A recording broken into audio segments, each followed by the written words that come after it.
aside passion, what I tell people is absentee farming is a no. I always say that.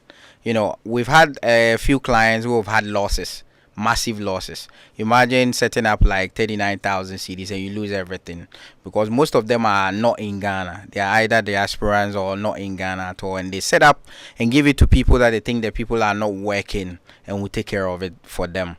And the people are either working or don't really have time for the snails. So if you don't have time, then I would advise you don't go into it, because people have the notion that because they are small and they don't require too much care, you can just put them in there and leave them for a whole week, 2 weeks, and nothing will happen. No, something will happen. You actually lose a lot of your snails. So when it comes to setting them up, passion is one, and then two, time.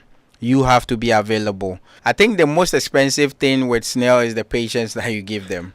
That's the most expensive. Your time is the most expensive part, because they eat cassava, they eat everything that we eat that is left over.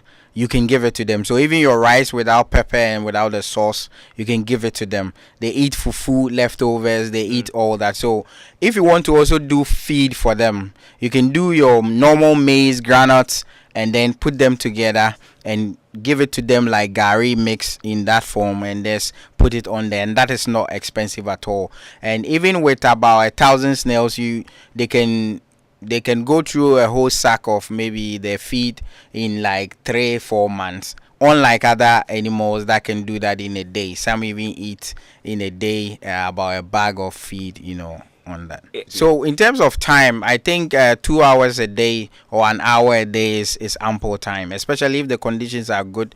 You don't need to be there most of the time. But the bad thing is that one day maybe the gate blows open or one of your panel gets loose and they all get out. That's that minute that changes all the equation, and that's where you need someone to be there most of the time to be keeping an eye on them. So it doesn't require the person to be there like 100%, but still some care is very much needed. So worst case, an hour a day is very good. And you can feed them early in the morning or late in the night, and then change their water, change their feed, make sure the place is very clean, and they will really thrive.